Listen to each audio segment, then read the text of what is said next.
I guess you two are super connectors. I see you Uh, everywhere. Maybe. I don't know.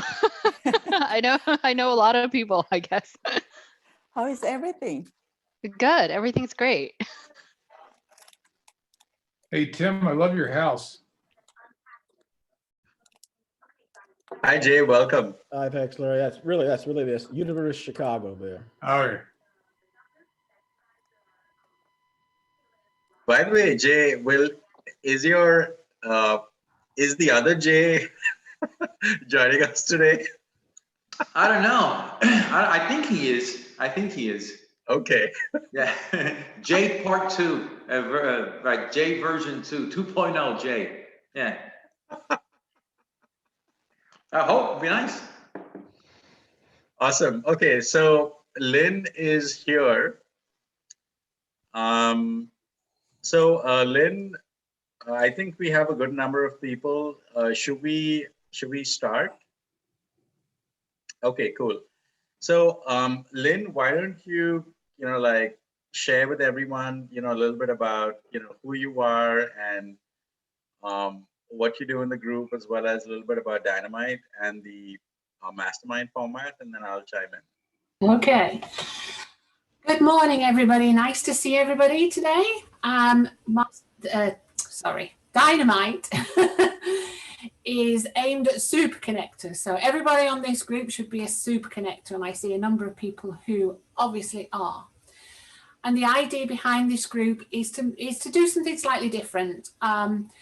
Rajiv looked at all the different mastermind groups that are around, networking groups that are around, and we wanted to do something different, or he wanted to do something different, should I say. So I'm Lynn Donaldson, and I'm the president of this group, and I get to help Rajiv. We try and work on the programs and work on what we're offering to people. So the mastermind is aimed at the group help one another.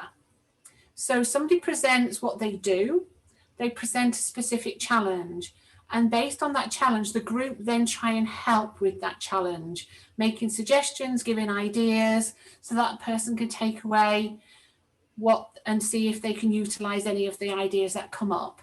So it's about giving and sharing. This group is really about a community and about sharing our ideas and sharing our expertise so that we could all thrive in this environment and also soar into 2021. So with that said, I'll hand it back to you, Rajiv. So thank you all for being here, and let's help our challenge today. Awesome. Thank you, Lynn. And I noticed that we have, some other leadership in the room as well. So Joel, can you tell everyone a little bit about, what you do and your role in Dynamite?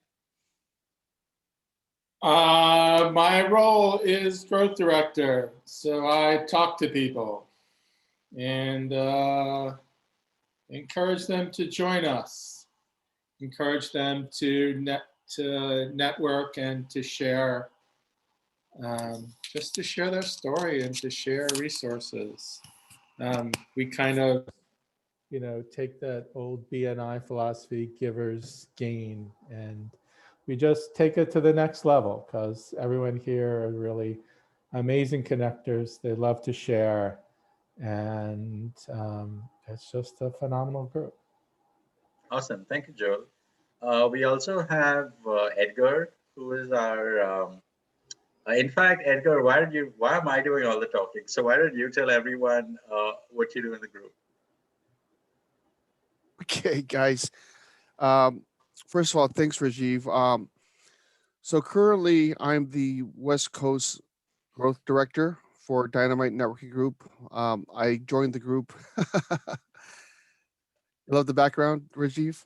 Oh yeah, totally. Yeah, I just want to make sure everyone knows where I'm coming from. So anyway, I joined the group, a couple of months ago. I met Rajiv through another connector here in San Francisco, and I really enjoyed what the group was all about. As Lynn said, it's about community and helping each other.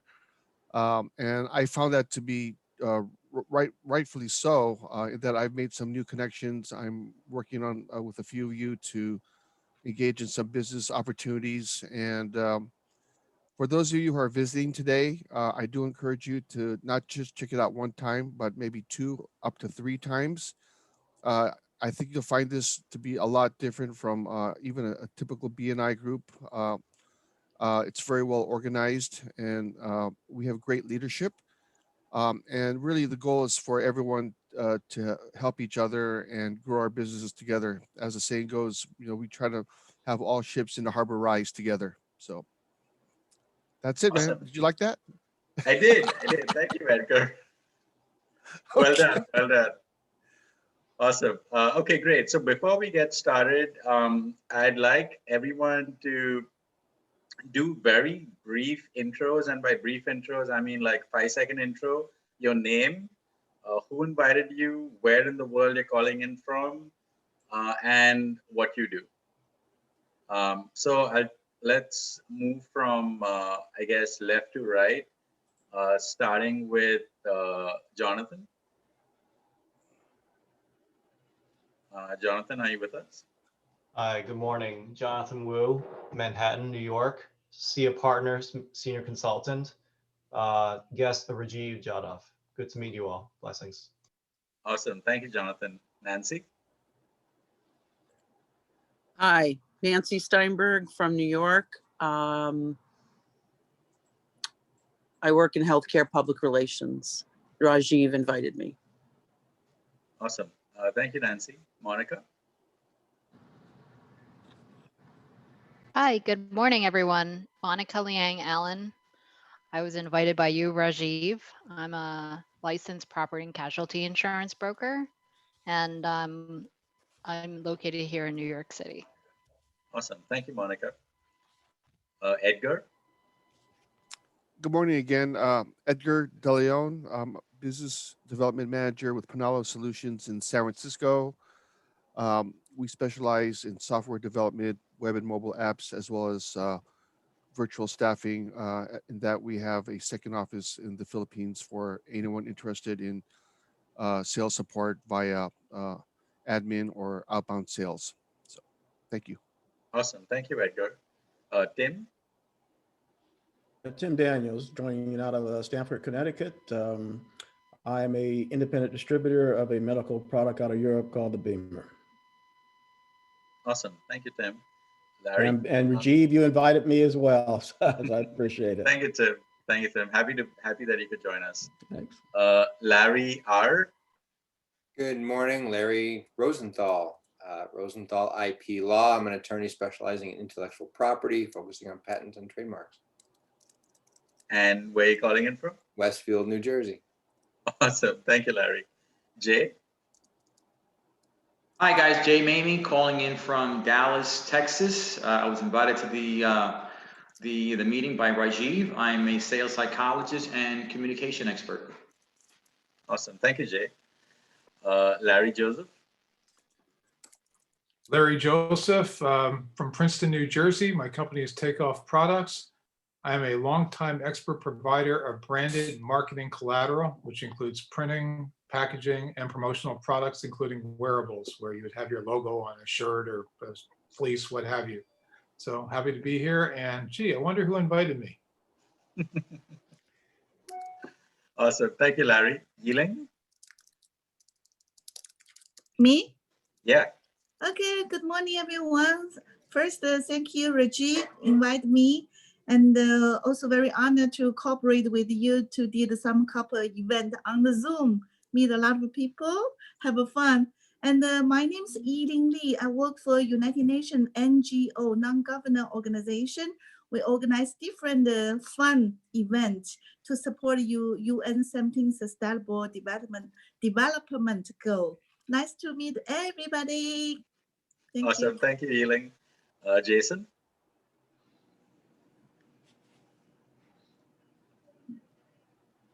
Jason, are you with us? Oh, okay. Maybe Jason's on another call. Shelly?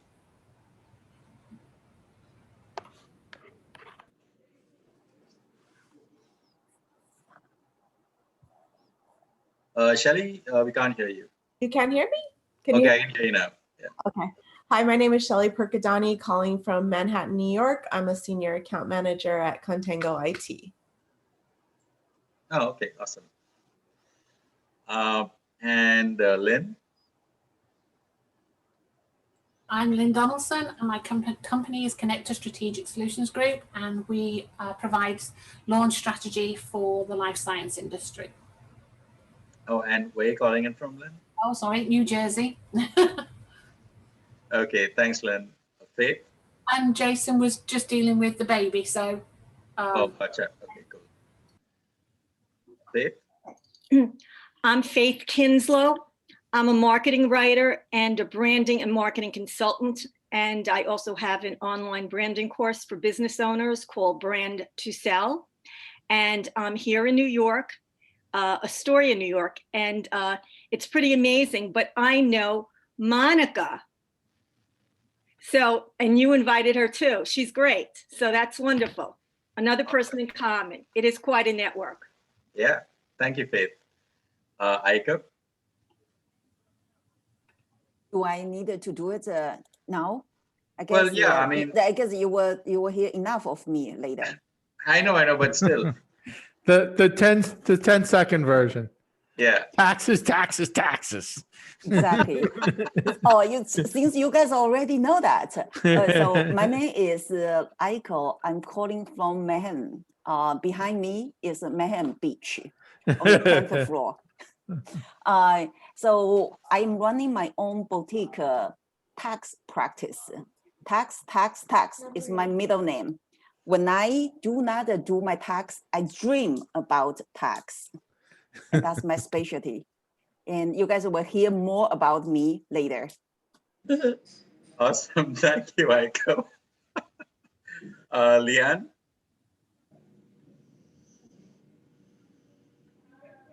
Good morning. I'm Leanne. I'm from Palm Springs, California. I'm a filmmaker, producer, director, aspiring director. And yeah, that's me. Awesome. Thank you, Leanne. Joel? Joel Elfman, hypnotist and mindset coach. So I help people change habits and beliefs. And just to change it up, I inspired Rajiv. Okay, thank you, Joel. I am the true creator of Dynamite. Okay, thank you, Joel. Thank you for your modesty. It is Now greatly we know. appreciated. I was one of his muses. Let's put it that way. Okay. I'll do it. Awesome. Can Thank we you, Joel. paint a picture of Joel on a pedestal? Greg? Hi, good morning, everyone. Shelly invited me this morning, so thank you and pleasure to be here. I'm Greg Malia, founder and owner of P3. We're a boutique investment advisory firm out of Manhattan, working nationwide, and I really specialize and focus on corporate benefits, so group health insurance, as well as 401k retirement plans for business owners. Awesome. Okay, great. So if everyone wants to mention, like put their small little blurb in the chat, which has your key details, feel free to do so. A few of you already have done that, so that's great. We'll be sending out all the blurbs as a summary to everyone, so you can do your follow-ups. Be sure to include your LinkedIn link or any link, but make sure it's HTTP in that, because that makes it clickable. Just putting the name.com or www does not make it clickable. So be sure to put the HTTP. That said, and if you have a calendar link, Rajiv loves calendar link. yes, and if you don't have it, reach out to me, and will personally set it up for you with you. I'll like walk you through the process. Okay, so before I hand over to Aiko, a small introduction for those that didn't know. Hi, everyone. My name is Rajiv. I work for an online visibility company called R Square Media, where we help people be seen or not be seen online. And that includes either getting stuff to be #1 on Google or getting stuff deleted from Google if you have a 1-star review or bad press. That's what we do in a nutshell. And so now I hand over to Aiko. So Aiko, you have about, let's say, 20 minutes for sharing with the group what you do. And after that, if you have a challenge, please ask the group the challenge so that we can help you. And it doesn't have to be one question, it could be more than one. That's totally fine. So without further ado, I hand over to the world famous, the infamous Aiko Chan, who is famous on both coasts, coast to coast famous. So Aiko, over to you, take it away. I will try to keep you guys entertained for the next 20 minutes while we more or less learn something. How do I share? Okay, over here. Yeah, it's enabled. Okay. We all say sharing is caring, right? So that's why today I care all about you. A little bit. Today is what the very first, right? And then Rajiv says that if you guys like, I will get more chances to do presentations. So today is just the first one. Tax for small business owners. Something interesting you might not know. There are only 2 countries in the world taxed based on citizenship rather than residency. Who knows the answer? One, of course, is US. What's the other country? Based on citizenship rather than residency. Right. No? It's the UK. UK? Says who? Lynn? Yeah, it's UK. Wrong. Next. I get taxed based on my citizenship. No. I don't know, India? China? No. It's a very, very small country. Japan. Eritrea. What? I never heard of that country. It's a little country in Africa. So in 1995, US Congress actually took a look around the world. There were 3 countries taxed based on the citizenship at that time: Philippines, Eritrea, and US.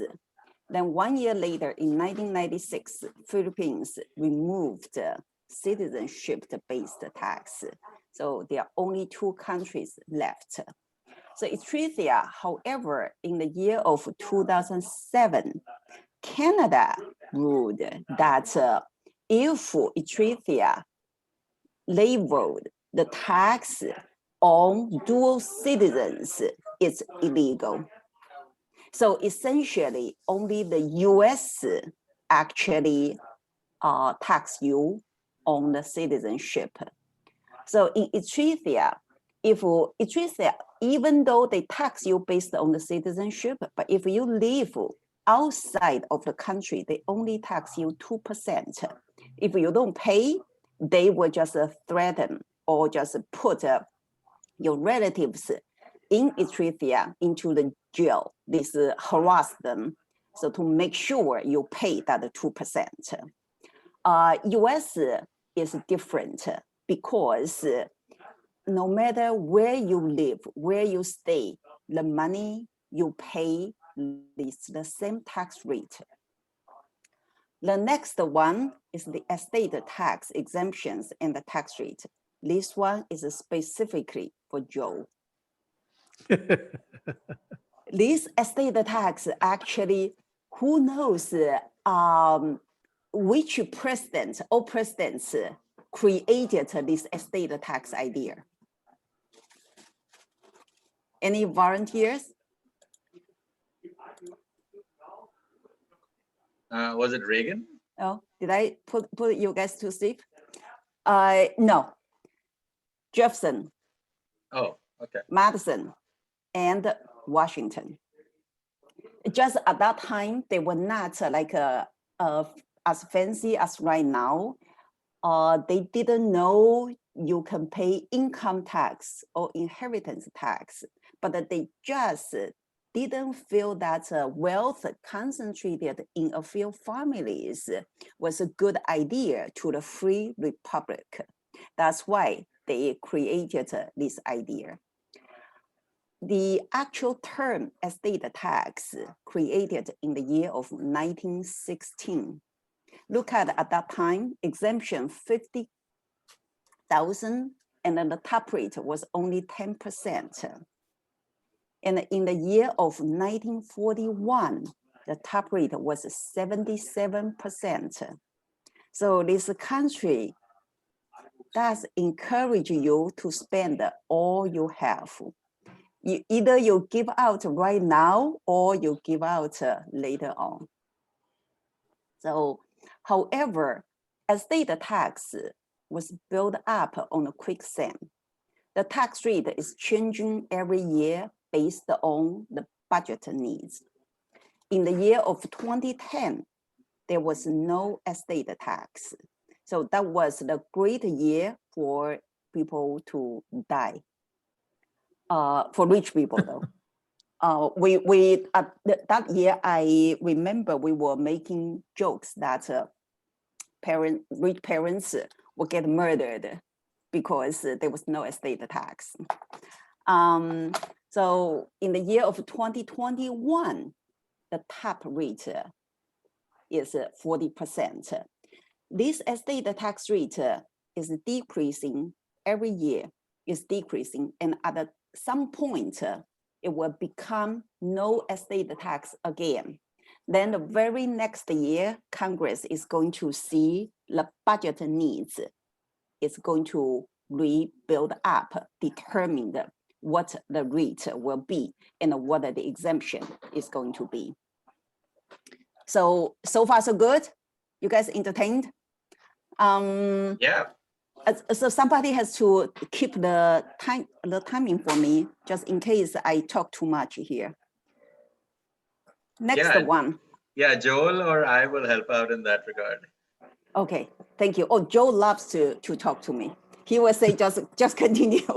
The next one is a lot of us, we run this small business, right? And because we run small business, that's why we go out there to network. When you run a business, mainly there are 4 types of entity types. The first one is a sole proprietorship. When you run it as the sole proprietorship, and if you do not run it under your own name, then you file something called the doing business as, DBA. Everything is still under your SSN, just you have a name. The second type is limited liability companies. This one was created for the oil and the gas industry, and soon enough became very popular all over the country. Every single state adopted that.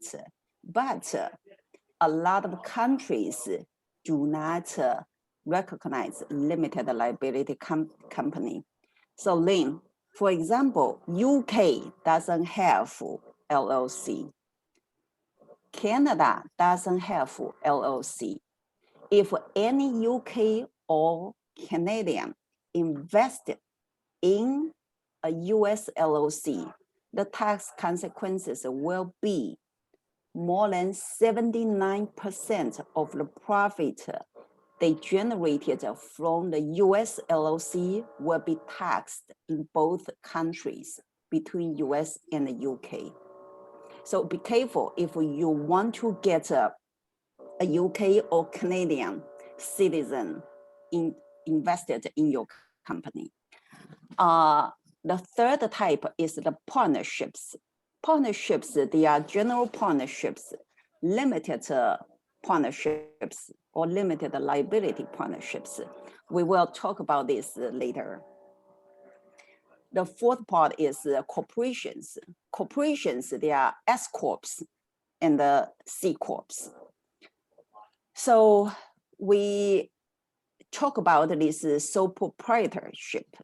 Sole proprietorship has unlimited liabilities. There's no liability protection.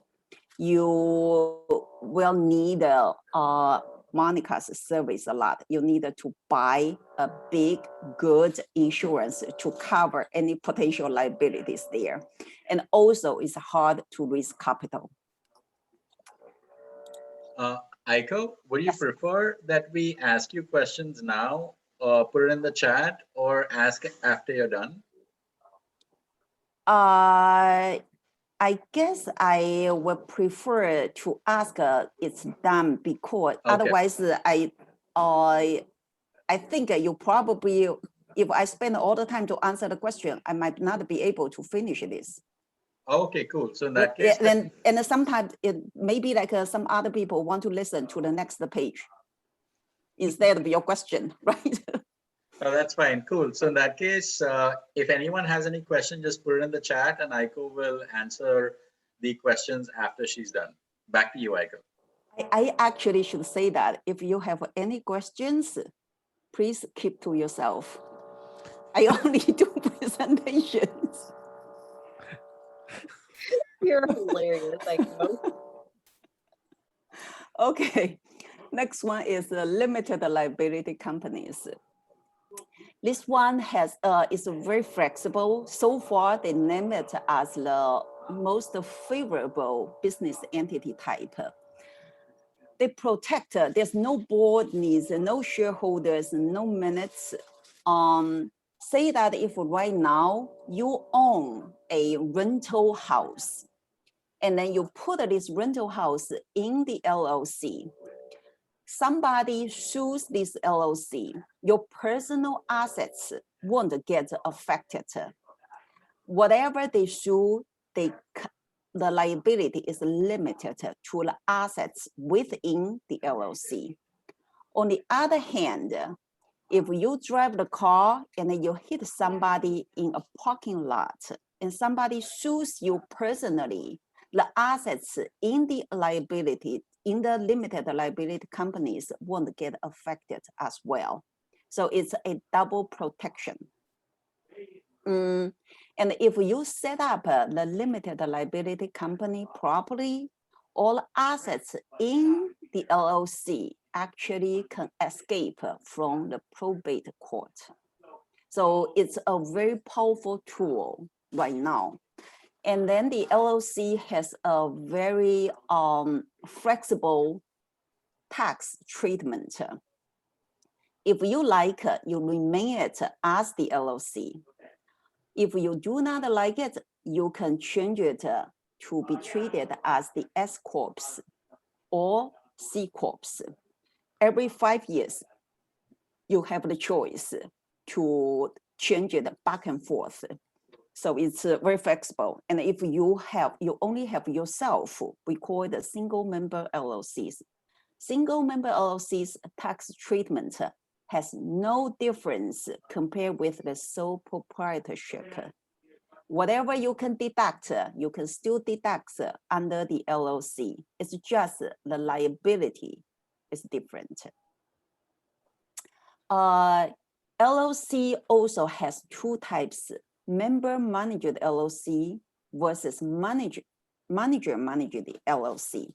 So member managed LLC, somebody, the owner, the member is operating the company on its own. Manager managed LLC, which means you hire somebody to manage this LLC for you. You pay and you hire somebody. So when we talk about the LLP, limited liability partnership, you will see the difference. Why I mentioned that this member managed LLC versus manager managed LLC. So now next, general partnership is just a partnership. You even do not need to form any type of documents. A general partnership has unlimited liabilities, just like a sole proprietorship. It's just, but general partnership, you need two people to partner together. One person cannot be a partnership. So when you have a partner, then the overall agreement, how you are going to operate the business, you call it a partnership. Limited partnership, you at least need 2 partners. One is a general partner, the other one is a limited partner. General partner has unlimited personal liability. Only the limited partner's liability is limited. So even though the entity's type is a limited partnership, but the general partner is personally liable. In this type of entities, usually they set up a limited liability company to be the general partner. So what's why people are using these limited partnerships? A lot of hedge funds, they are using this because by default, the general partner is in charge of running the company.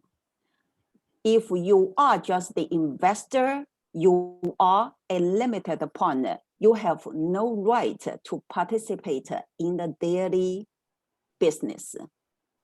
You have the right to put the money in. You have the right to check their company's books, but you have no right to say, hey, we do not want to invest in stock A, or we do not want to invest in any other types of business they decided to do. That's why a lot of hedge funds, I would say 95% hedge funds are using limited partnership, this style. So next one is a limited liability partnership. The same thing, you need at least 2 partners to form this type of partnership. So this type of partnership, one of the partner has to be the managing partner. You can't hire somebody like a manager manage the partnership. No, one of the partner has to be the managing partner. So most oftenly, we see those professional service providers are using this. Medical companies, all those doctors, lawyers, accountants, oftentimes we use this type. Why? Because malpractice. If one partner gets sued, other partners are safe. They are not personally liable for another or other partners' misbehavior, misconduct. Whatever the risk they are bearing is they will lose their investment in that partnership, but no personal liabilities. Limited liability partnership, there's only one single tax. The partners pays tax on their individual returns. Partnership itself doesn't pay taxes. Now we move on to the corporate. The 2 types of corporates. One type is S Corps. S Corps, S stands for small.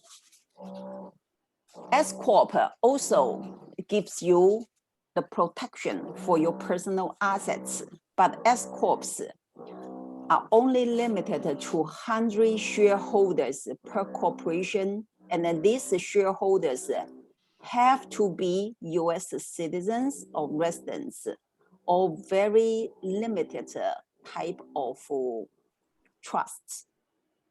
No foreigners can invest in S Corps. S Corps and only shareholders pays taxes on the profits they make or the distributions excess of their basis they received. The something people do not like about S Corp is the distribution or the profit allocation has to be proportionated according to the shares they have. So in the LLC or in a partnership, as soon as the partners are happy, the partner A can get 100% of profit, partner B can allocate 100% loss, whatever way they want to allocate or whatever way they want to distribute. But S Corp, no. If partner A says, hey, I needed to take $100 because I needed to go to supermarket to buy beef today, the other shareholder has to have the same distribution as well. So next one is C corporations. C corporations, there's no limit number of shareholders who can own the shares. And C corporations also can have common stock and preferred stocks. So common stocks, you have the right to do this daily operation. Preferred stocks, you have the priority to receive the dividends, but you have no voting rights. And C corporations will be taxed twice. C corporations, a foreigner can own C corporations. And C corporations pay dual taxes, 21% rate on the corporate itself. When there's a distribution, shareholders pays 20% on the dividend they received or the capital gains they received. Again, the distribution is also required to be proportionated, distributed according to the shares they received. So if this is a dual tax, why people want to set up a C corporation? Because the law requires that all the publicly traded companies need to be a C corp. If you want to run ESOP, you have to use C corps. So they are requirements. That's why people are using C corps. And then I also learned a lot of companies, if they want to do this cash business, right? They want to hide some income. They are just using these C corps because it has nothing to do with the individual. The C corp pays taxes on their own. Every 2 or 3 years, they just shut down these C corporations, those restaurants, and then they open up another C corporations. But meanwhile, they do not change the business name they are running under. So they just change their legal names. Now, let's talk briefly about individuals. I have been asked so many times,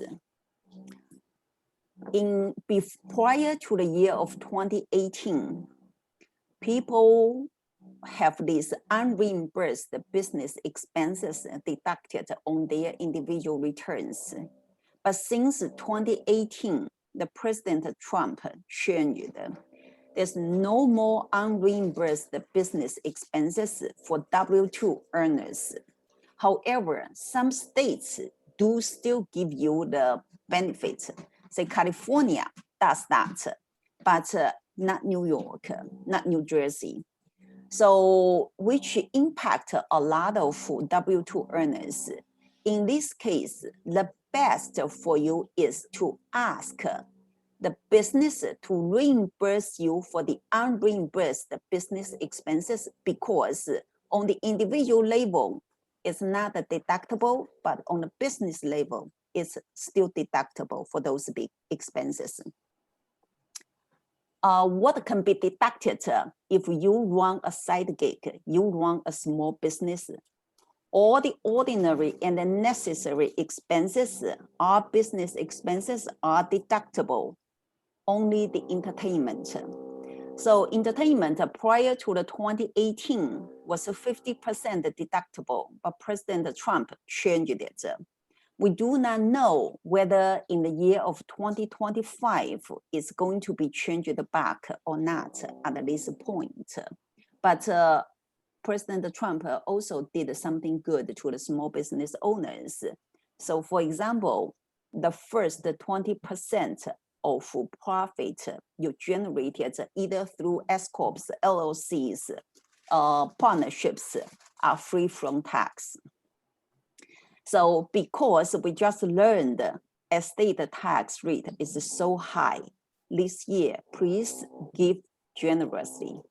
So even though you are not using itemized deduction, you can still deduct $300 above the line.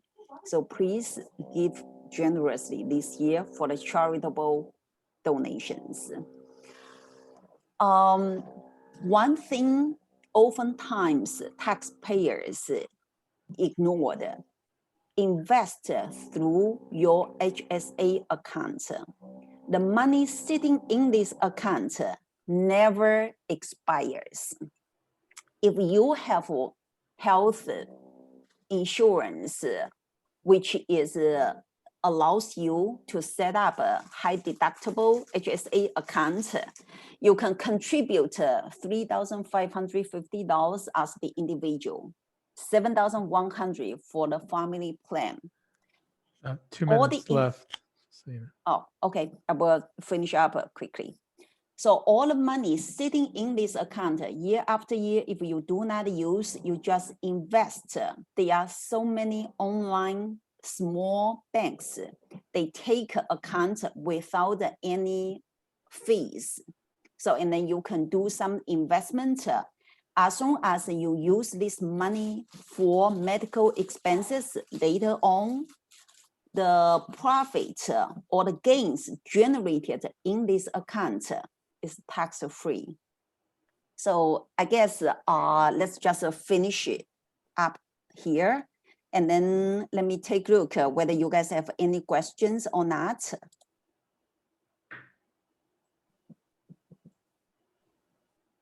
No questions? Aiko, yes. You didn't cover 501Cs or anything like that. How many people have 501c?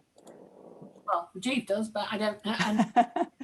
Yeah, just because you guys only give me 10 minutes, I won't be able to cover everything.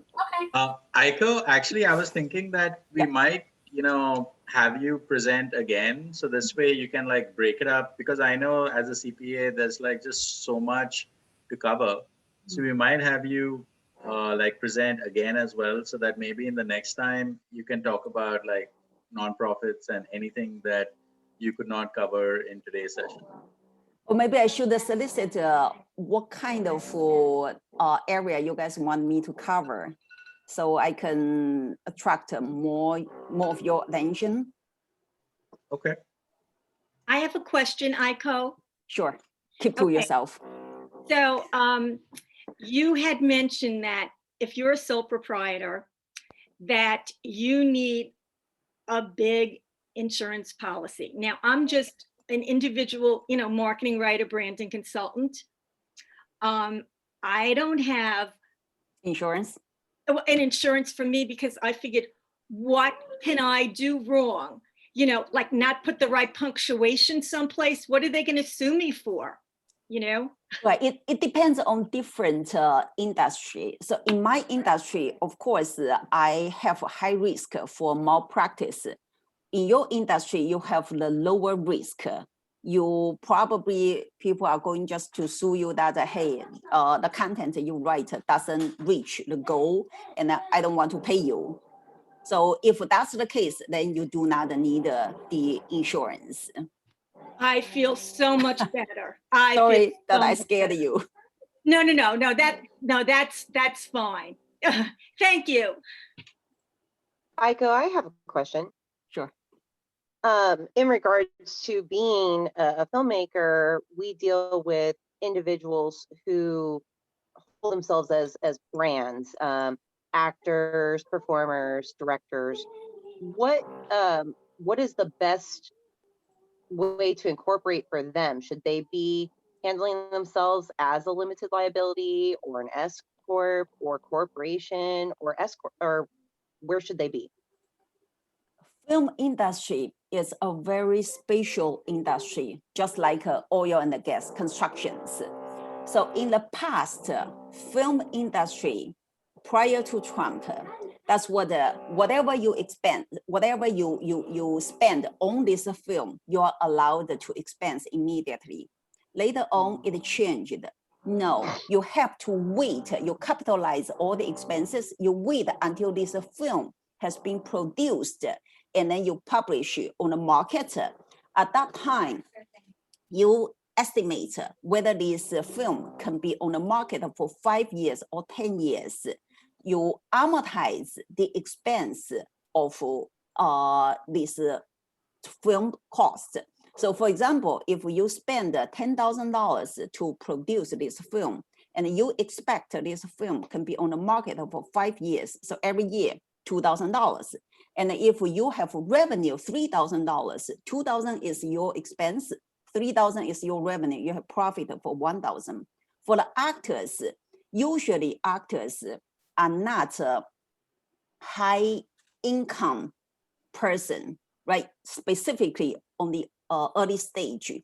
So I see 90% of actors, they just do 99 independent contractors. They do not set up any companies just to keep their cost low. Yeah, that's what I see commonly, specifically in the Broadway show industry.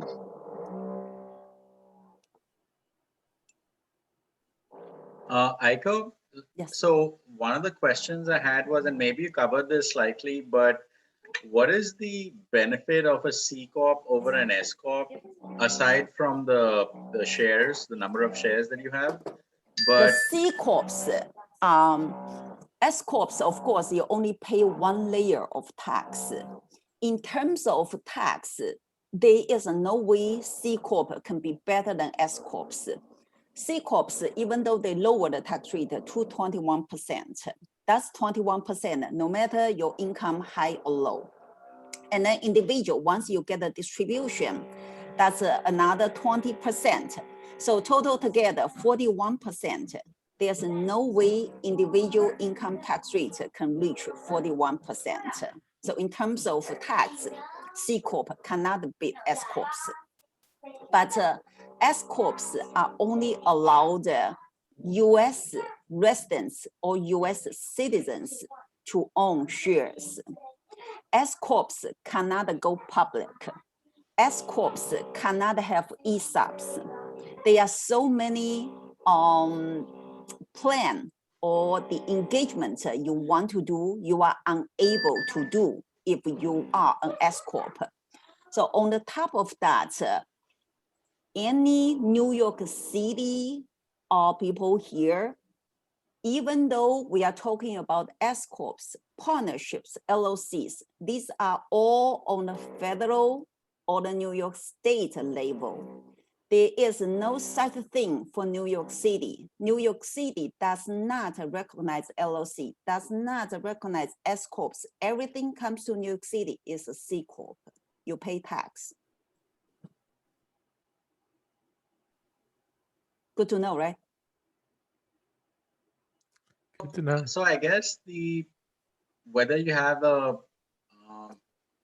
so I guess my question is, as a small business owner, it makes more sense to have an S Corp over a C Corp, right? Yeah, yes. But depends on what type of the business you are running. Most favorable should be the LLC, specifically when you just start the company, because corporations, either S Corp or the C Corp, once you are an Inc., you are required to have somebody report W-2, because the business is not going to knock on the door automatically. You have to have somebody going out to solicit the order to sell your business in order for you to have income. So when you have the sales, you need to hire somebody. W-2 is 1099, doesn't work for the corporations. The reason behind this is because S Corp's income, when it flows into the individual label, this income doesn't subject to self-employment tax. So IRS, no matter what, they need to get the payroll tax from your corporation. The LLC, on the other hand, so for example, you just start your business this year, you do not make any profit, you have a negative income of 5,000, you do not need to pay any self-employment tax. But S Corp, it doesn't matter. You have a net loss of 5,000, 10,000, but you still need to pay somebody the payroll. The payroll tax is still required to pay. So it depends on the different situation. S Corp might not always be your best choice. LLC also might not be the best choice. So if you are running these rental properties at home, 99% of the time, people are using LLC. They do not put a rental property under an S Corp.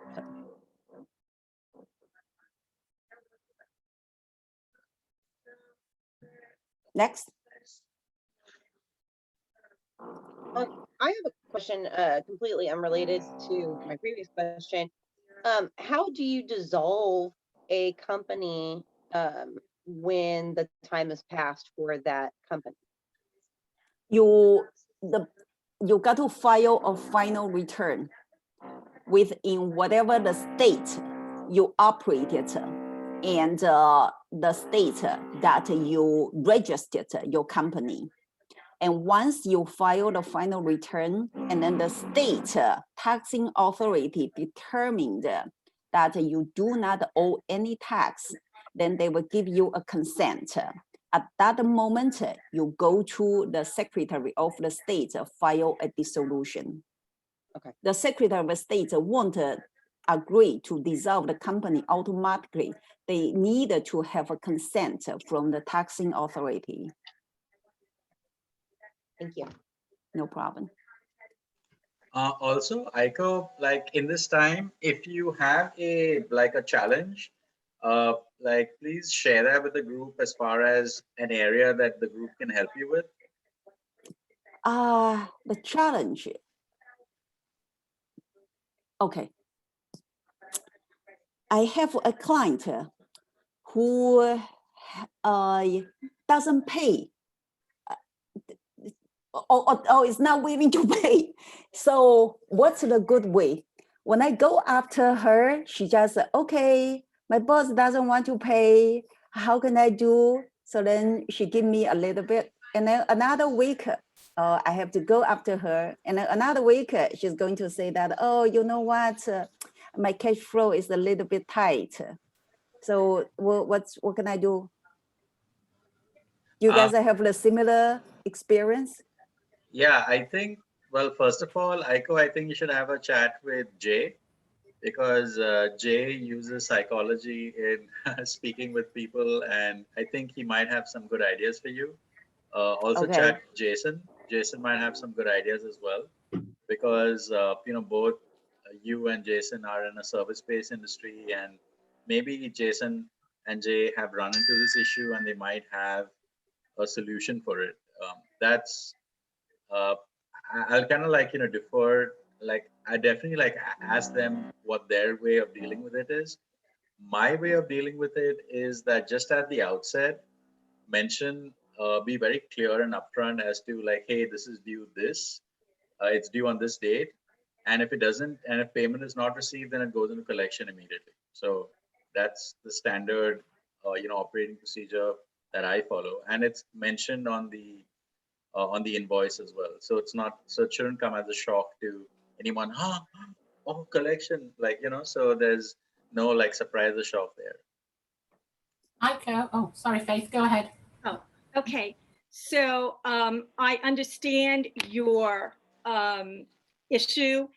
And as a creative person, I know that copywriters and graphic designers have encountered this over and over again. People love your work, hire you, use your work, and then they don't pay. So all the people that I know who are copywriters and graphic designers, when somebody wants to hire them, they require a 50% deposit for whatever. So if the project is $2,000, 50%, and I always send, and I could send it to you. I mean, I'm not a formal business person, like a little proposal just saying, you know, I have agreed to hire Faith Kinslow to write a website for $2,000, and 50% is needed to start the service. And then I have them, you know, sign it and just like, you know, email it back to me. And now I do it all the time. And all the creatives who have been a professional for more than a few years have learned to do that. And that is very acceptable. And then I write, when the job is completed, the other 50% is due within 10 days. So at least you get the 50% up front. And if a client wouldn't pay me, like you are over and over again, I wouldn't do any more work for them until they paid all the back, the outstanding. Oh, yeah, I just wouldn't.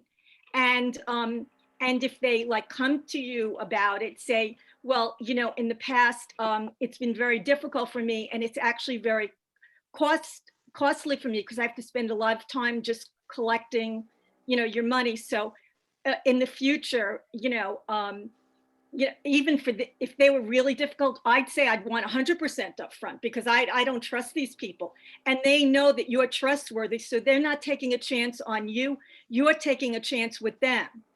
So somebody like that, I would say you have to pay me the whole thing up front because you haven't paid me what you owed me. So I have to do it this way to protect myself. Yeah, I hear you. Something is hard for me to do. I actually kicked more than 4 clients out last month because of this payment issue, right? When I provide this consulting service, if I charge upfront, it's hard for me to predict how many hours the project is going to consume, right? So for example, if I only charge you 5 hours and then the client is going to keep that in mind, oh yeah, I paid already, so I'm going to have unlimited questions coming up. So it's going to like, go ahead. Okay, so what you do is then you write like the initial very simple contract. You know, I will be charging you $500 for 5 hours of service. And then if they want more, say, okay, I think you need another 5 hours, you'll have to pay me $500 before I start. Now, I'm not saying, my husband uses an accountant, and because they trust us, we pay immediately when it's done, and they'll send us a bill for $600. I'm not saying to do that with every client, but clients who have already proven to be difficult, you know, but to protect yourself, the accounts that I've used, they haven't charged us up front, but we've been very good about it. I think for the ones who are difficult, you might have to do something, you know, I don't know. Yeah. Rajiv, do you have any? Yeah, like I was actually going to suggest that I think the best way to do this is kind of like how the process that attorneys use, which is basically create what's called a retainer. And the retainer is basically an X number of dollars that's connected to X number of hours. And that retainer is something that you say that this is your standard operating procedure of, let's say, you have a retainer for 3,000 or 5,000, whatever the number is, and that's connected to X number of hours. And as you keep working, it keeps chipping away at those hours. And when it crosses, then you let the client know that we've exhausted the number of hours. And if you want to continue service, then you need to re-up or top up the retainer, and then I'll continue working. So that could be like a pretty, like simple way to do it. And as far as agreements and everything go, you could either send the agreement through like a DocuSign or a Panda Doc, which I found out about recently. Panda Doc is exactly like DocuSign, and I think it's free as well. So you can send like, I think it's like an unlimited number of documents sent and received through Panda Docs. Yeah, so that's what I would do. And How do you spell Pandetto? That sounds wonderful. no, panda, like the animal. Oh, panda. Yeah. That's Lynn, great. you were about to say something, right?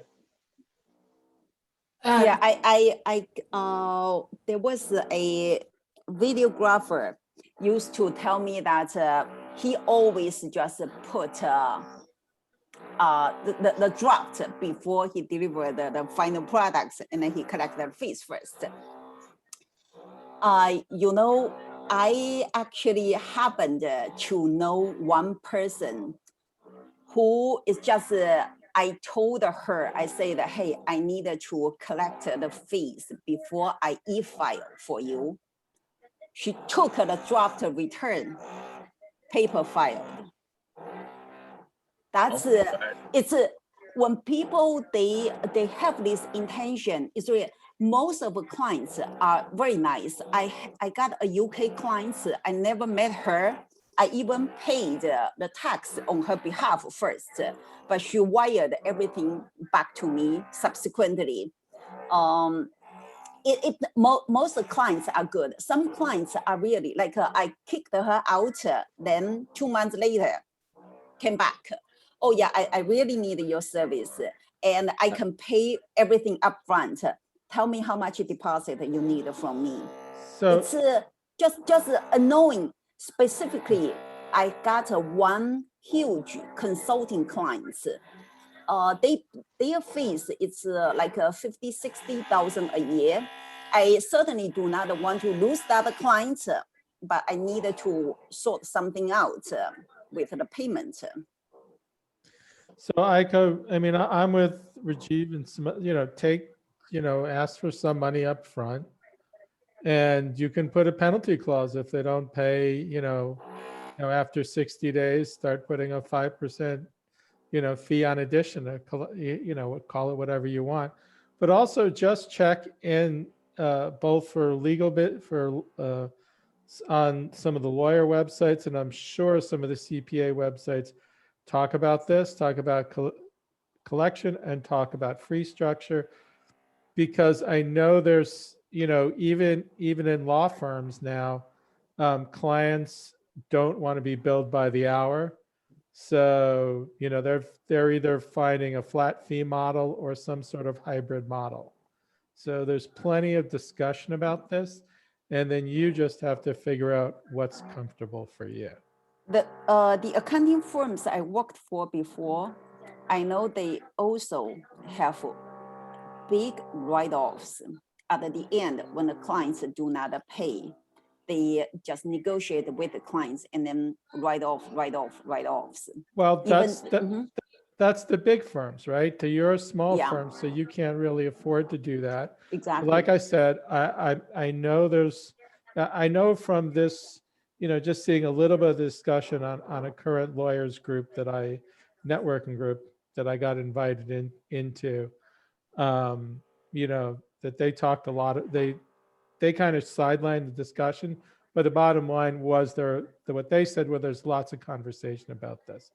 So I'm assuming that that's going on in any hourly profession. And, so probably there's some great advice out there for CPAs.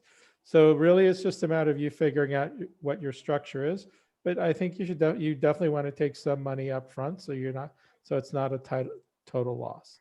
So whether it's a flat fee, whether you say for X number of hours, I mean, that's your decision. But check out. Go ahead, Shelley. I have a friend, he owns his own accounting firm, and he will not file the tax return till they pay. So, I mean, they need to get it filed. They need to get extensions. He won't file it till they pay. And that's something that you could put in the clause that you have them sign, that your tax return will not be filed unless your balance is paid up front, unless you're up to date. And if they file it by themselves, if they take the paper version, they still have to pay you. It doesn't make a difference. Right? I've also found that with certain companies, depending on the size and what that bill amount is, I know some accountants that offer, because I work with a lot of outsourced CFOs as well. And, as an accountant, you're always a trusted partner to your clients. And before getting rid of them, I've seen people look at future cash flows, because if they're having cash flow issues and paying their taxes, quite frankly, there's probably other areas in their business where they're not getting their payments, or there's some cash flow issues. So that's been an alternative that I've seen very successful for some people, and just understanding the cash flow of their business better. So, and in return, that adds more value to your clients. They'd be appreciative of it, and you get paid. So, Thank you. So, Aiko, this is Edgar from San Francisco. I just want to expound on what Rajiv said. We, like your business, are in the services business, and I'm not privy to what your customary payment practices are for CPA, accounting, and so forth. But what we do is we charge up front before any works to begin. It's a retainer, and some people want to pay afterwards, but the customary practice for us, and we stick to that, and it seems to work because people really want the work. They're going to pay up front. We have packages where X amount of hours, it's this rate, and then we give a monthly or weekly report of how much hours are being used. So when they get close to the end of their the amount that they paid, then they know they need to come up with another payment. And I think that helps a lot, because you're a small business, you can't afford to not get paid, and I feel your pain, because I've been in other situations where people don't pay. It just creates problems with cash flow, payroll, and all that, all the like. But I think you should really look at a retainer model that Rajiv suggested. And it's just like attorneys. You talk to an attorney, they want $5,000 up front. Just after the initial consultation, hey, I want to work with you, and they're going to ask for money up front, and and people just pay it. So I don't see a reason why they shouldn't. And I can feel for you. So that's just my thought for you. Thank you. Because if they don't pay you, they're going to have to pay in the tax man a lot more money, right? So. Yeah, Lynn, go ahead. So I think the retainer method is about the best, so that you and can you set up a direct debit service, or so that they excuse me, rather than invoicing them every month, it's an automatic payment for you every month? Can you set it up like that? I guess I can. It's just somehow, right? I prefer to finish the work, and then I do that. And I would say 99% of my clients are good. Just a few of them really create these problems. So is it worth it or not for you to change your methodology? I mean, are the losses enough that you're okay with, with you doing it your normal way, or do you want to stop? Do you want to stop losing those monies and change and start to take money up front, or as you're doing the work? I always trust people will pay until they do not pay, I guess. Now I am just thinking to some big clients, I need to change some method before, because I got these emails from them, these big projects, one after another. It's time consuming. And honestly, it's hard to predict that how many hours I will need to spend on to come up with a memo or come up with a good plan. You can estimate. I put in an estimate for the number of hours, and then and I always take. If they pay monthly, I take 1 month up front if I can, and then adjust the hours accordingly. And usually at the end of the year, because you'll go up and down. So if you've got this client over a year, tell them you'll adjust it at the end of the year, and keep a track of it. And so every month, send them how many hours you've done, and then just keep a track of it. And, but bill them up front. And there are probably some automated billing services that would allow you to make the adjustment every month. So you can either give them a credit, you could give them a credit, or you could just lower the amount or raise the amount. So it could vary on a monthly basis. I would go So standard rate and do it at the same rate and then adjust it at the end of the year. yeah, either way, again, you can adjust it, or you can keep it standard and adjust at the end, adjust along the way. But again, there's plenty of ways, you can find systems that will help you automate some of this. So it's not, so you avoid adding too much extra work onto your plate. You know, if I could just share, I'm listening to the commentary, and guys, I can share with you something, because Aiko, what you're talking a lot about is the accounting of getting paid, and that's, all these suggestions are fantastic. But I've been a service-oriented professional since I was 13 years old, and one expression or another, whether it was entertainment, taxes. I mean, I used to do taxes when I was 16 years old, way back when, 1040 EZs, 25 bucks in and out. So I've done all sorts of different entrepreneurial experiences, but it's always been 98% of my income over the course of my lifetime have been because I've had to provide a service and have somebody to comply with me in order to say, okay, I'm going to give you some of my income. I pulled money out of thin air. And let me make something very, very clear to you guys from a psychological standpoint. This is going to help you. All of us here, if you're on this webinar, we don't get a salary. At least I don't think we do, right? We have to pull money out of thin air every day in order to make a living. And if you think about that, that can be kind of scary sometimes, right?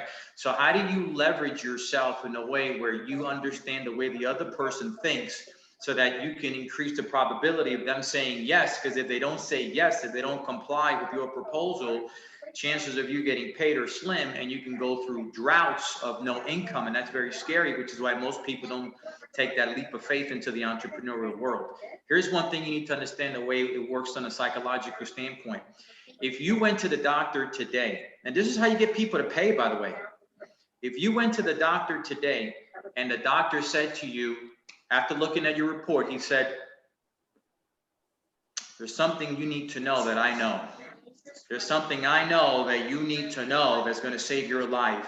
And if he closed the folder and put it away, you would ask him, tell me about it.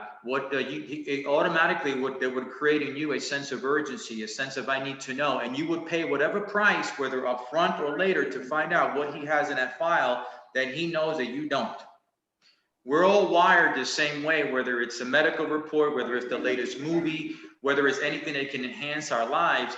If somebody else knows something that we don't, the human curiosity level increases to the point that we're willing to pay whatever we got to pay just to know what they know, or at least pay a fair, reasonable price to know what they know. So let me give you a little sales tip here.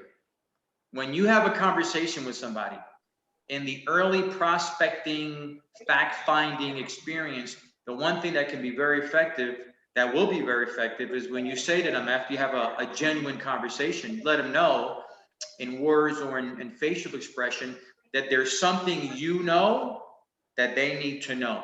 There's information you have that they don't know that can save their lives, their business lives, increase their income, increase their profitability. And if they don't find out from you what you know, they're going to miss out. We don't do well when we're forced with when realizing there's things that we don't know and there's uncertainty. We don't do well until we find out what is it that you know that I need to know. And most people will give up whatever they have to give up to find out. Time and money, which is what we want from people in order to do business, right? We need their time, we need their money. Well, how do you create that? Have them feel that there's something that unless they give you their time or their money, they're going to miss out because you know something that they don't. There's some accounting paperwork, there's some tax return, there's some tax issues that can decimate their financial picture, their accounting, their bookkeeping. If they don't know what you know, if you don't share with them what you know, they're in trouble. And that could be extended to any industry, any service, because at the end of the day, it's an underlying psychological feeling that we have, that we want to feel safe. And if having access to what that person knows is going to bring more safety and security in my life, I need to know that.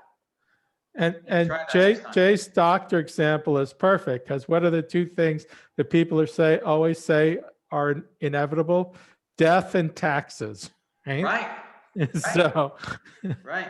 so you're Right. protecting them from taxes. They should be paying you up front at least some of the money to make sure their taxes are, their taxes are done right and their taxes are done on time. Right? So Guys, the key is people want to feel, think about yourselves for a second.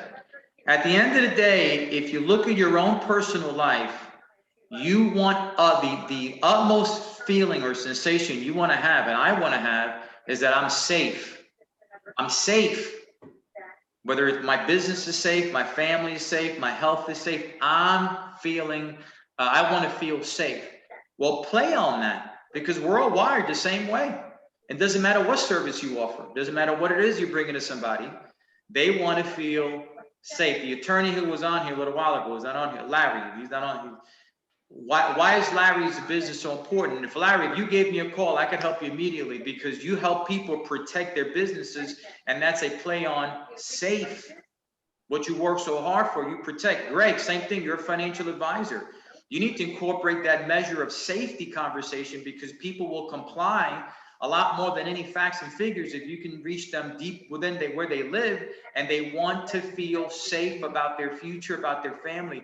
Talk about things like that. Faith, I could say the same thing about you. Monica, the same thing about you. Shelly, the same thing about you. And every single person on here, I can say the same thing about you and what you do for your clients. They all want to have a measure of security, safety, predictability. And if they feel you can deliver that, you got them. That's my 2 cents. Thank you for sharing. You're welcome. Aiko. You'd be surprised how psychology goes a long way. And 99% of most salespeople are absolute novices, when all they need to know is just a couple of things, and they can become ninjas overnight. Yeah, Jay, we might have you speak about some of your Jedi mind tricks and stuff like that. They work. They work. You just got to know the wiring. It's just knowing the wiring. It works. Yeah, thank you, Jay. And Aiko, another thing could be like, and again, I don't know the legal ramifications of any of this. That this is something that you might know, and Larry also might know. But one way to position it could be that you can tell people like, hey, I've saved people, I don't know, 25. I helped somebody pay 25% less tax, or whatever that number is.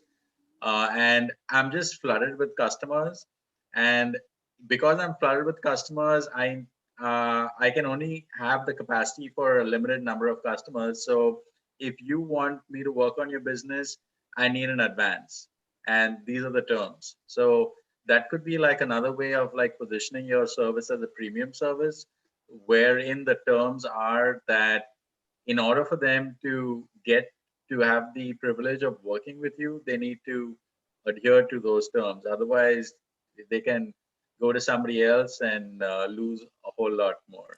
yeah, Aiko, especially with your background, if you want me to get off the island and sit down at a desk and do the work, you got to pay me up front. Yeah. I think the point I asked the question was not for the future. It's for currently my unpaid amount. How do I collect them? It's not in the future. How am I going to deal with them? You guys give me the idea is how do I deal with the future? How about the current? Well, so for currently, I think you might want to talk to like somebody that does collections. So I don't know, maybe Larry knows someone who does collections, like a collection attorney or something like that, or, Aiko, how are we talking, like a couple thousand or like 20, 30,000? I mean, is it a lot where it's worthwhile? Okay, off my topic now. let's do some other things. I think I should be able to collect them if I push a little bit hard over there. Okay, let's switch the topic. of that. Okay. I think some people are getting bored, like Monica, Tim are getting bored. We needed to talk about some other stuff, other networking stuff. No problem. I just didn't quip in because in my industry, we usually, we collect a down payment for the insurance companies or we could finance a premium for somebody. So everything is kind of automated, like 25% down or whatever it may be, or paid up front. And we collect the money and give it to the insurance companies, and they can't get a policy without it. So in my industry, it doesn't happen so often.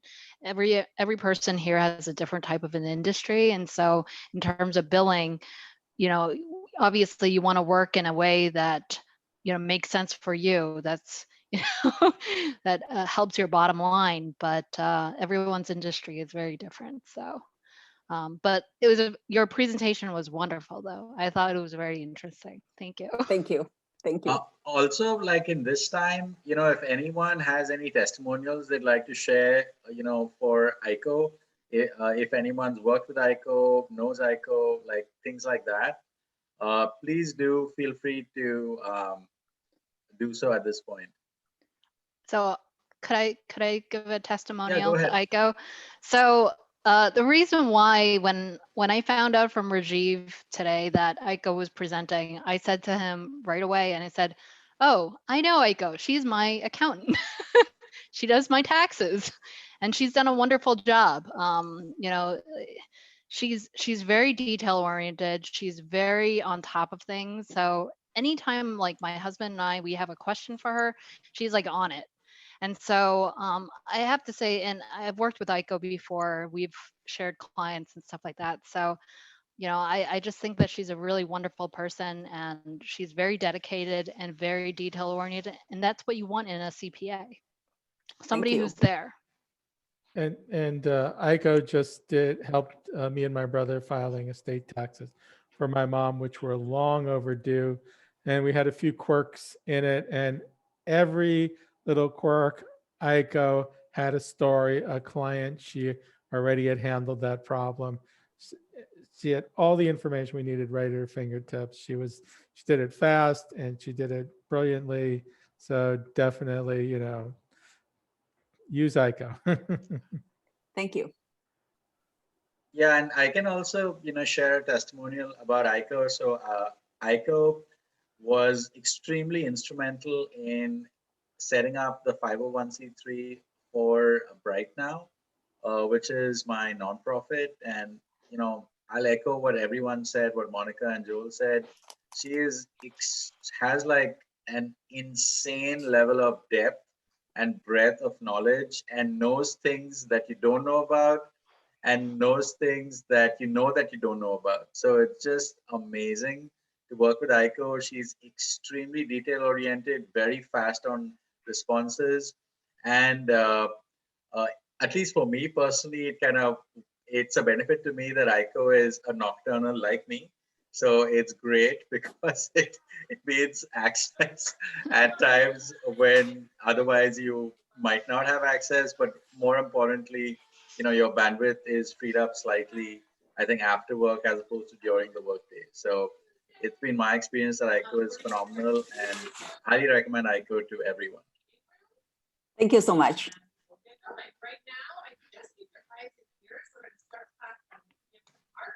And I know that there are other members and previous guests as well that have used Aiko, and all of them can only say just nothing but glowing testimonials for Aiko service, and like the amazing thing that in fact Leanne, who had to hop off, she left a glowing testimonial for Aiko, and we posted that on the Dynamite LinkedIn page, the showcase page. So you guys can please check it out, and you'll see in her own words what Aiko did for Leanne, and it was just nothing short of a lifesaver. And I do not mean that in any exaggeration at all. It was really a lifesaver. So check it out and draw your own conclusions as to what Aiko can do either for you, your family, and or your business. Thank you for setting my service for me. Rajiv. Thank you. That's what we do here. That's what we do, Aiko. I'm your official, not official salesperson.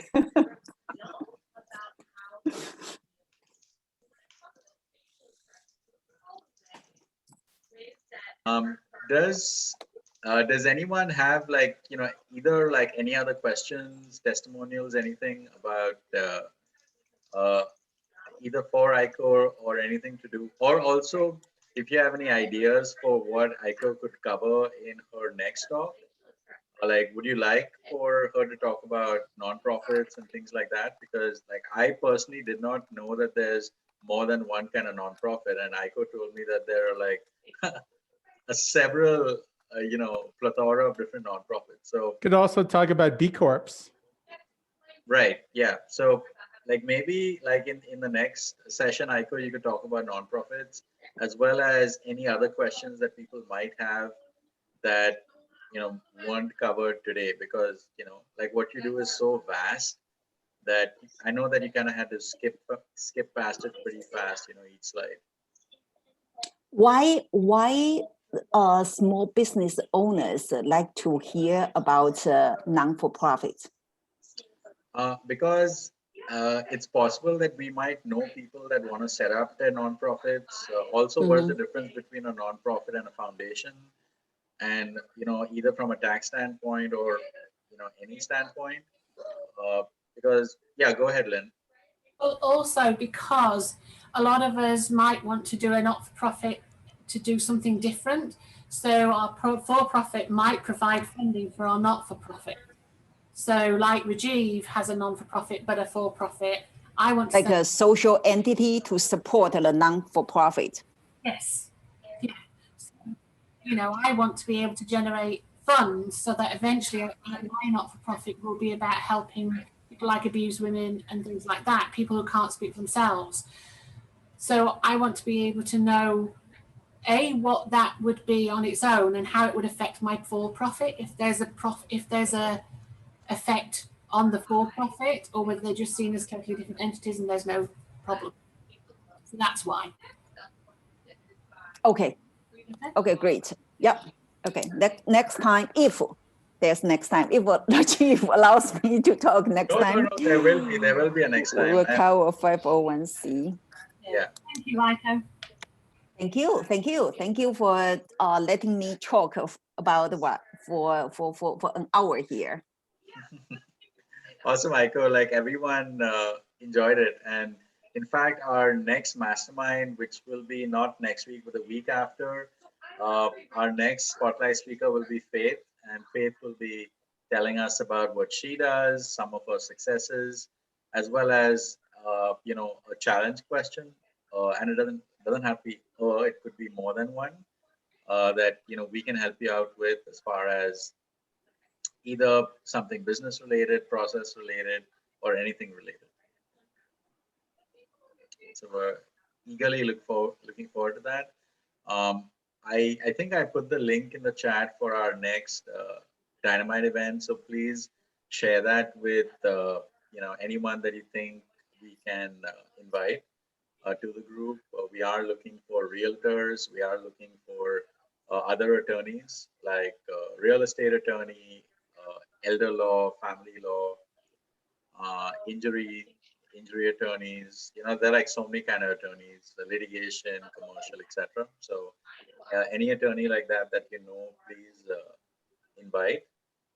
And in addition to that, we're also looking for other professionals like people in health and wellness, nutrition, dietitian, personal trainer, acupuncturist, chiro, anything like that. So if you know anyone like that, please invite them to the group. Sure. Joe knows a lot of people in his neighborhood. He is the best salesperson. Joe, thank you for the referrals. Oh, you're welcome. Joe, I have to express my sincere thank you to him. He referred me on all of his neighbors. There's a great website for communities called Nextdoor. So people are always making requests. Somebody asked for a CPA.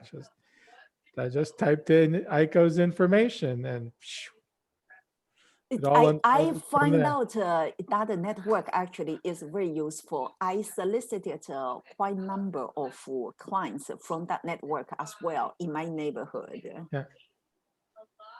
So check it out. Yeah, they're all over.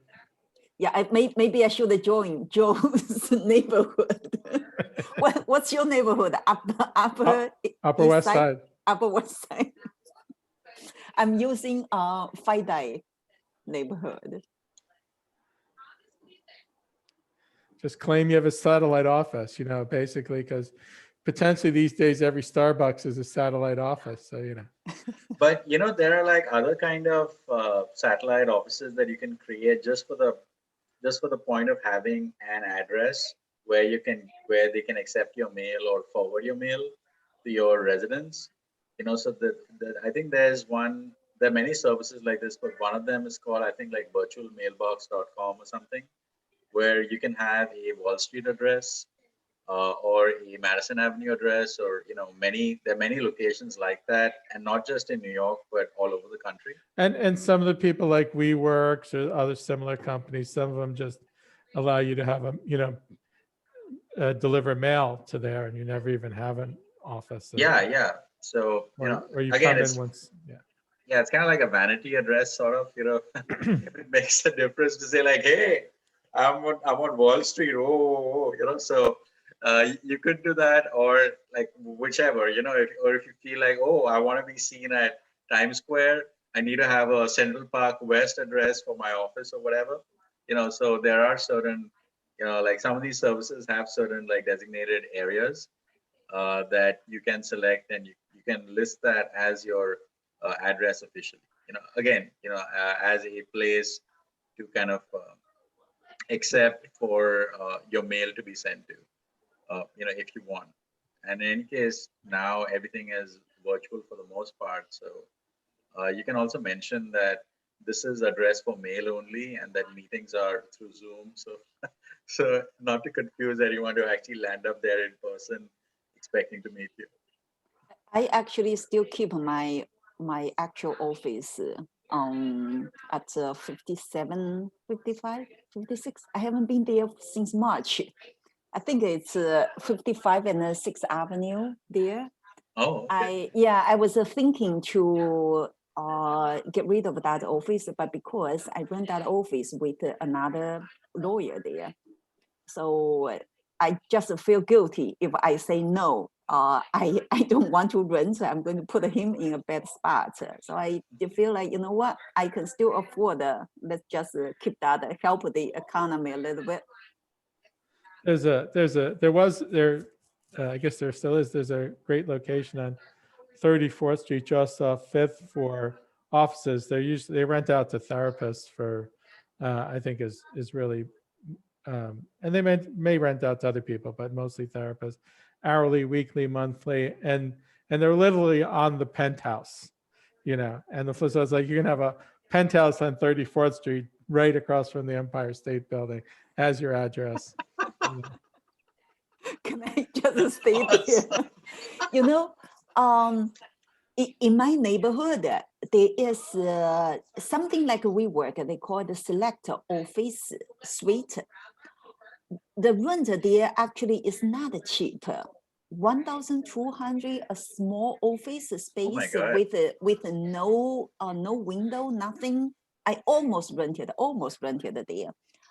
Tons of therapists there, mental therapists. Later on, subsequently, because I got a few clients there, that's why I went there to visit them. I find out they all got the sound machine in front of their door. Out the door, yeah. You can see a line going, yeah. Yeah, that's how I learned. Oh, okay. I was surprised that my client, they told me, oh, there's another therapist. I said, how do you know them? And then she said, I don't know. I just recognize this. Well, this place off 34th Street literally had like 100 rooms in the space. They've been renting for therapists for 20, I guess 20 plus years or something. So Well, it's a therapist at home. yeah, it's quite amazing. But I went to one like WeWork knockoff to try and visit, to try and check out a particular business, and they told me it was just, they were just using it as a mailbox, you know, that particular space. So even, you know, WeWork has all kinds of structured deals, so you could just pay them. I think the cheapest one, you just go in and use the shared space, you know, like the tables in the cafeteria. You never need you really don't need a real office. Now that might be problematic for you. There's also this space that somebody told me about called Elevate. Elevate is a co-working space for women only. So I that thought Elevator is a networking group, not a space. I don't know about the networking group, but there's actually, no, I'm sorry, Illuminate. I'm sorry. Illuminator is for women only. Yeah. It's a beautiful thing. You go there, you rent. I forgot, it's 500 or something. It's you like buy different thing. And I think it's somewhere near. It's either near Grand Central or Penn 32nd Station. Street. I'm not sure. 32nd and Broadway. Oh, okay. So yeah, I went there. I think the most attractive about that place is not that you pay the membership and then you can get your table. There's no office. You just everywhere is hangout place. You can bring your computer over there. You just occupy your own corner for the day. I do not think it's good for professional because I have so many confidential documents. I do not want to carry around with me, first of all. And secondly, I cannot work with only one monitor. I need 2 monitors to work. No clients will like to see me like sharing all of their documents with somebody else. So I still prefer to have an office space versus it's just a desk running around. People still have this energy. When they go to visit me, they want to see that I run a business, not like next day I will disappear, this kind of thing. So that's why I still got to rent an office space. But that's Illuminate, good thing they have tons of events going on, tons. Either most of the events are for women though. That's if you want to go to event to know people, to promote your business, that is a great place. You just pay the membership and then you go there. You will great women there. I have 2 or 3 clients rented the space over there, and I went there quite a few times. And there was another one which was like more organic and holistic. So they had like an organic food bar and on one floor, and then they had all the tables on another floor. So they did a host of events, but it was all very like a new age version of WeWorks. So everyone's, take the theme and run with it in their own little direction. Nice. So, and where was that? I think they had 2 spaces. So one was like 3rd and in the 20s. I'm sure I could find an email for them. I just have to try and jog my memory. Awesome. Cool. Well, everyone, thanks a ton for making this an amazing mastermind. Aiko, you were amazing as always. And thanks. And Faith, we are looking forward to your mastermind, which will be the following, not next week, but the week after. So we're very excited about that. And feel free to, continue to invite guests. That's what makes Dynamite better, because now that your members, you kind of know what our personality is and who will click well with our personality. And yeah, so thanks. I'm so proud of myself who didn't put anybody to sleep today. Come on, Aiko. You're amazing. You're like so entertaining and lively and full of energy. So thanks for that. You were terrific, Aiko. Thank you. You have an adorable personality, really adorable. You're very funny and endearing. Thank you. I will recommend you. No Thank problem. I feel it's hard, you know, accounting tax is boring stuff. It's harder to attract people's attention on me. I teach myself sometimes like two courses a year. I find that it's so hard to make the dry material to be interesting. So that's why I usually put some like interesting questions or facts in the front to let people know that, hey, there is some little history you want to know, but you don't know. It was very interesting. The first few questions you asked about what country does this and what country does, it was a really good way to engage, you know. Thank you. Yeah, and Aiko, if you ever need any help in, you know, making your presentation either for us or anyone else, or even for a client more interesting, reach out to me. I'd be more than happy to help you out because, you know, PowerPoint is where I live. So I should do that last night. I made the presentation 2 o'clock in the morning last night. I said, oh my God, I got to do this right now. Yeah. And Aiko, also, if you need any like kind of fun ideas, you can call on me because, you know, I created a branding course, and as a marketer, what I had to do, I had to teach myself PowerPoint. I had to teach myself this technology, but to make it interesting, I bought photos. You know, some photos were free, some I got online, and you know, so in addition to like, let's say a bullet point or one statement, I have these kind of funny, you know, little, you know, pictures of people. I'll you know, I'll actually incorporate it in my presentation. I'll make something so you'll see what I mean. And you know, if you need any help with that, feel free to reach out. Absolutely, absolutely. I guess you guys is indirectly telling me that I needed to spend more time. No,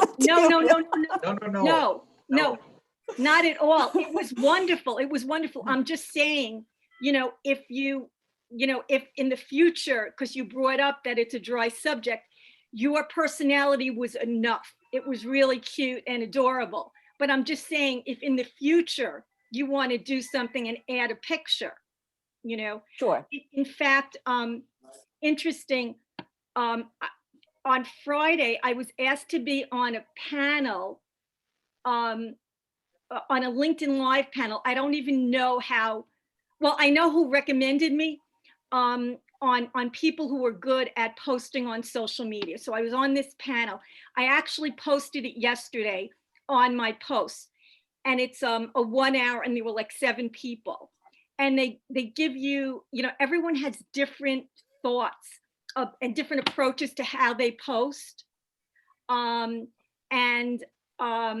actually, well, you probably don't want to be as kind of funny as me because I'm in marketing, so I have a little more creative license. But, you know, do you post on social media at all? I normally do not do it, and then the reason is I actually there are some things going on with me. I do not want to get a phone calls from the internet.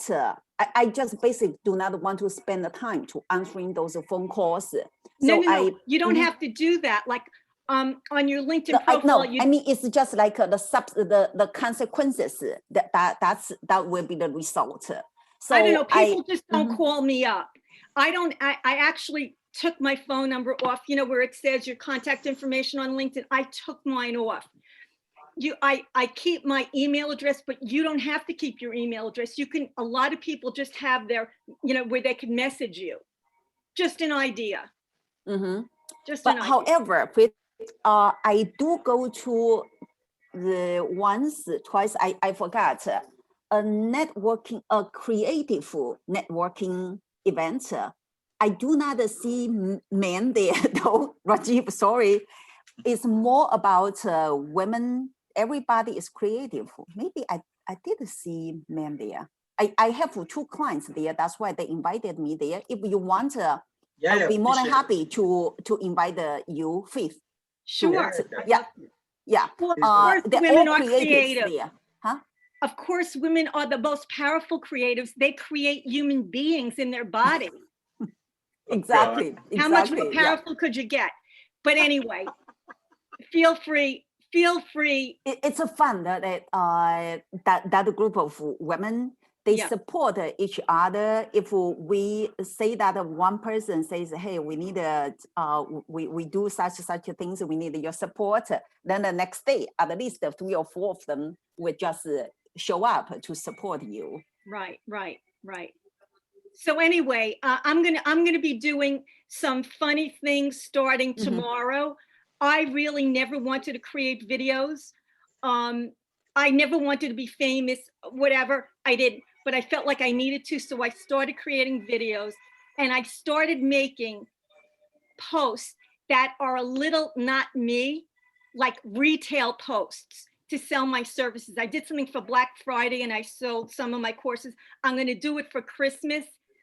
I'm making myself look a little dumb or corny or whatever, but I'm just doing it, and I'm seeing what works to, see it. So I'm going to be doing it over the next couple of weeks. It might come into your feed. I don't know. But anyway. Let's see. Yeah. But you know what? I'm a creative, so I could take more liberties, in a way. But anyway, that's that. It was wonderful. Thank you. Yeah, thank you for your support. Okay. Have a great week, everybody. Yep, you as well. Thanks, Aiko. Thanks, everyone. Okay. See you guys next week. Yep. See you, Bye. Healing.